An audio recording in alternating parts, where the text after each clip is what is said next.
Authors Press.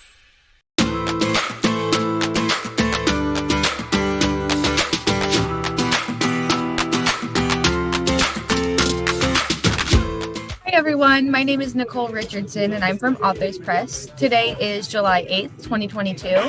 Welcome to another fantastic virtual interview where I'm gathered with Anthony Taylor, the author of Let's Go on a Sentimental Journey. Can you tell us a little bit about yourself, Anthony? Well, I've been writing for a very long time, for nearly 20 to 25 years. I enjoy writing. Initially, I started as a poet. I wrote poems and I wrote prose, and I wrote a couple of memoirs. But this book here, Let's Go on a Sentimental Journey, is based on poetry and prose. I enjoy writing and I enjoy poetry. Currently working on a full-time basis at the Veterans Administration Hospital in New York City. And so my side business, I'm trying to get my books, my publishing work well known, so maybe I can start my own home business. You want to become an entrepreneur as well? Yes, ma'am, that is correct. The job market today is not as job markets are generally not as steady as they used to be, but you never know when you might get a pink slip, or you never know when circumstances change, so you have something to fall back on. People do enjoy reading poems and poetry, and I also write memoirs as well. How did you come up with the title for your book? Well, initially, the title of my book was based on a song that was sung by the late Doris Day, Sentimental Journey.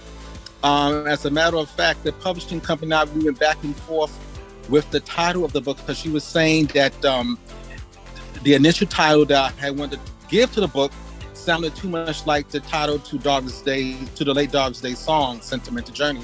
So I had to rephrase to Let's Go on a Sentimental Journey. And I wasn't here initially when that song came out, but it's a beautiful song. I think she was with the Les Brown Orchestra when the song came out. It's a nice song. So I based the title of my book on her song.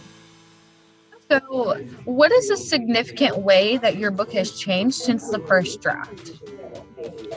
The book has, since its initial first draft, it was put in publication. And I think that's a significant change, because it was recognized by a publishing company that it had potential for the market to sell, and that they understood and appreciated my creative art. I think we've already touched on this a little bit, but I'd like to go into it deeper. What inspired your idea for this book? At the time when this book was published, I was coming near to the end of my service as a trustee at my church.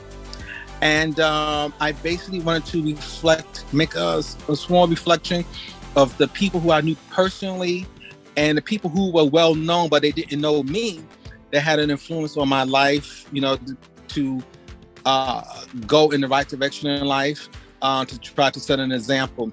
So that was the basic reason why this particular book was published with this title, to honor my years as a trustee at my church.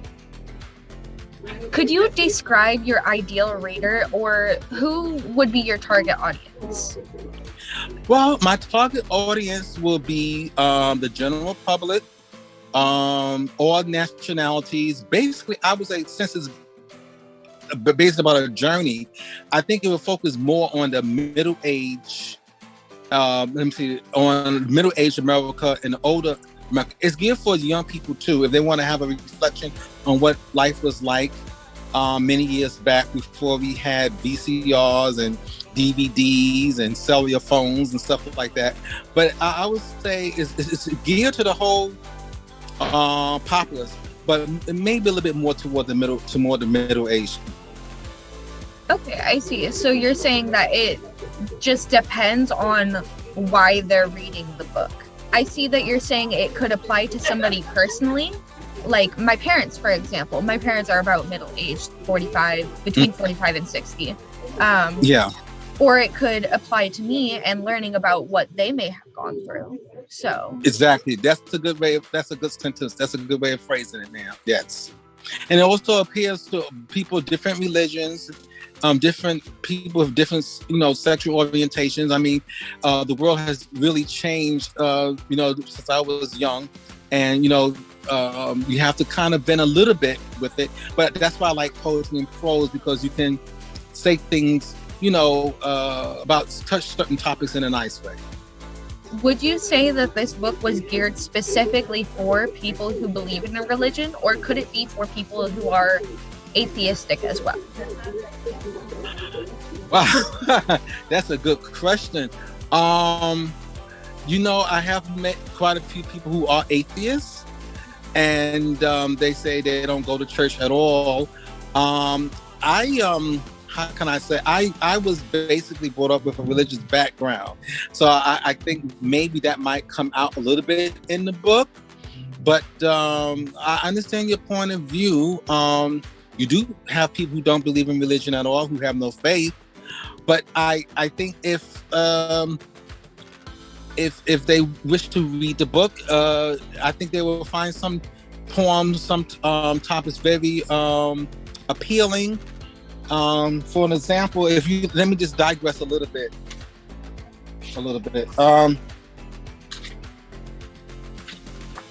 In the introduction, you have about a poem entitled "Going Home,"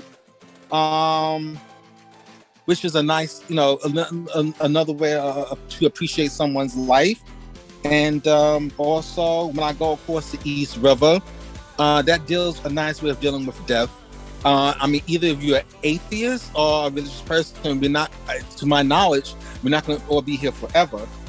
So there's various poems and various prose within the book that addresses certain issues that has been puzzling mankind since they've been here on Earth. What was your favorite part and your least favorite part of writing this book? Well, my favorite part of writing the book, I think I touched on a little bit before, is remembering those peoples who taught me, respect, gratitude, honesty, the values of the American culture to move forward. Despite you might be different from someone else, you can still press forward and achieve your dreams correctly, legally. And that's a good part. But the part that kind of saddened me is making a notation to the people who had imprint on my life, or who had passed, and who didn't live to see the day, when I became a member of the Board of Trustees. But what was your least favorite part? Oh, the least favorite part is making reflection. Like I made a note. I don't know if you know this actress or not. Have you ever heard of Mae West? No, I haven't. No, I didn't think so. Well, she was before my time, but when I was in junior high, just to make it real short, when I was in junior high school, a lot of her old movies used to come on here in New York City, Channel 5 and Channel 11. These show the old movies from the 1930s and 1940s. She was a great female comedian, and during her day in the 1930s, she made loads of money, which was unusual for a woman. But she had talent and she had beauty. And she lived to be about 80, 81 years old. So I was in college when she had passed. And I don't know if you read the book or not, but in one of the poems I made a notation to her passing. I was sad, that she had passed, because she had made a great contribution. Before she was in movies, she was in vaudeville. And she had a certain personality about herself that was truly unique and truly American, and she crossed both races, the white America and Black America. And I also mentioned the fact about my late grandfather. He had an impact on my life, and just certain people who had impact on my life. That's the least part, that hurt to reflect on that. How important would you say professional editing was to your book's development? Editing was extremely important because you don't want to put something out on the market that's incorrect. You want something. If you put something on the market, you want something to be polished, to shine, to appeal to people, so they can purchase it. In other words, I didn't waste my money on purchasing this book. I'm glad I purchased this book. I can put it in my library. I can save and give it to my child, to my grandchildren, or to my great grandchildren. So that, I believe, that's the reason why editing is, is very important. What is some advice you wish somebody gave you before you had started writing this book, or before it had gone into publication? I thought about that question, and I found it kind of hard to answer it, because this book is basically based on life experiences. And I know certain people prefer, and as you go through life, you're still young, but as you go through life, certain people might share certain secrets with you, certain stories with you. They want you to keep confidential, not to share with anyone. So I try not to touch on certain things like that. So that's my best way to handle that particular question. Since you had trouble answering that question, I'm gonna flip it and ask, what is some advice you would give somebody if they were writing a book? Well, depending on the book, I would say try to be frank and honest as possible, but in a nice, positive way, not to offend someone. In other words, if someone asks you to keep something confidential, I think you should keep it confidential. However, I know some people, they make a stipulation or make certain contracts that say after they passed away, they might reveal certain comments, they might reveal certain details and certain conversations, what have you. But no, I'll say keep it positive. You can say something you can say something negative in a nice way. If you want to use someone from your past, you can change a person's name and characteristics so that they won't think that you're talking about them. Are you pleased with the overall outcome of this book? Yes, I'm very pleased with the outcome of the book, the contents, and also especially the covers, the front and the back cover. I don't know if you paid attention. I was kind of hesitant to put the baby picture on the back cover of the book, and then in the front cover, you will see me as I was during that time, during the 20s and the 20-teens. But my uncle, I told him I had another book coming out, and he saw it, and he kind of joked about it a little bit. But I said it's about a journey. So I mean, what contributions, what have you done on this earth since you was a baby up until manhood, or vice versa, up until when a woman's the baby until she become a woman. What contribution, what attributes did you do, up until that time. So both of those the front cover and the back cover, I'm very proud of. What surprised you the most when you were writing this book? What was something that came out of nowhere that you just never expected? A thought or a feeling or an emotion, just anything? Well, I always used to ponder about people's nostalgia. When people were teenagers in the 1960s, all they talk about was the Beatles, the Rolling Stones. This is during your parents' time, maybe. The Beatles, the Rolling Stones, and they talk about the Animals, the Supremes, the Temptations. I had a sister. I do have a sister, thank God. She's still here. She was a teenager in the 1960s, and she just talk about this, the music of the 1960s. But during the 1970s, when I was a teenager, it was disco. And it was the Bee Gees, Natalie Cole, Donna Summer. So I mentioned a couple of the disco hits when I was in high school. And I said, you know what? I say, even though my nostalgia might not be as great as the 1960s, but I do have some nostalgia from the 1970s. And when I mentioned the songs of those disco hits, it brought back a flood of memories. It really did, and it kind of really overshadowed what the people in high school in the 1960s were saying. Is there anything else you wanted to touch on or mention before we wrap this up? Like anything that I didn't bring up that you would like to talk about? No, I thought about that question and I said all these questions that were asked, I think pretty much everything's been covered. So this is the last question I have before we wrap all this up. Is this the first time you've worked with Authors Press?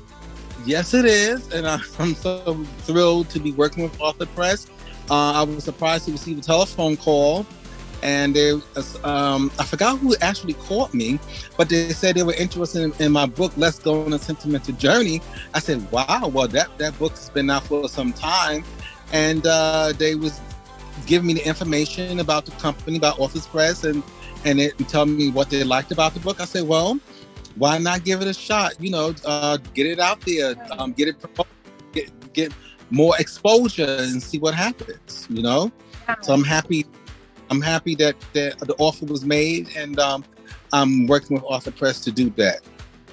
I love being in a book publishing industry because being able to give authors the opportunity to pursue dreams that whether they knew they had those dreams or not, it feels really good. And I love doing this. So I love meeting people. I love talking to people. I love learning about books. My bookshelf is so overwhelmed. I need another bookshelf. So maybe it's not a good thing. Maybe it's not a good thing that I work here.